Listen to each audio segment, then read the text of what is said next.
High, this is Fuchkawali. Welcome back to another mini vlog. দিনটা ছিল আমার ছুটির দিন, আর ছুটির দিনগুলো তোমরা তো জানোই আমি একটুও নষ্ট করি না।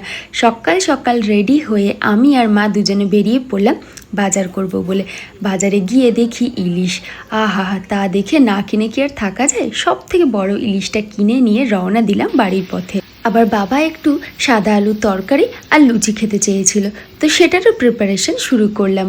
গরম গরম আলুর তরকারি আর এই যে ফুলকো ফুলকো লুচি, প্লিজ এর শেপে কেউ যেও না। আর তার সাথে লুচি জিনিসটা তো আমার বরাবরই প্রিয়। বাইরে এত সুন্দর একটা ওয়েদার আর তার সাথে এত সুন্দর ব্রেকফাস্ট, যেন একটা পারফেক্ট কম্বিনেশন। ব্রেকফাস্টে সেরে মায়ের ছাদ বাগান থেকে নিয়ে এলাম টাটকা পুঁই শাক। আজকে ইলিশের মাথা দিয়ে পুঁই শাক হবে। মা মেনুতে অনেক কিছু রাখলেও তার মধ্যে থেকে এই দুটো জিনিসই আমার পছন্দ, তাই এই দুটোই নিয়েছিলাম লাঞ্চের জন্য। ইলিশটা কিন্তু খেতে বেশ ভালো ছিল। যাই হোক, লাঞ্চটা সেরে কিছুক্ষণের মধ্যে ঝোলা হাতে বেরিয়ে পড়লাম ঘঞ্চু দর্শনে, মানে আমার দিদির ছেলেকে দেখবো বলে। ও হলো আমার ভীষণ প্রিয়। অ্যাজ ইউজুয়াল দিদির বাড়ি গিয়ে প্রথম যেটা কাজ, হামলা চালানো। কি ভালো আছে, এই যে দেখি এত সুন্দর একটা ড্রাগন ফ্রুট হয়েছে। ব্যাস জিদ্দার পারমিশন নিয়ে সোজা চলে গেলাম এই ড্রাগন ফ্রুটটাকে গাছ থেকে তুলবো বলে।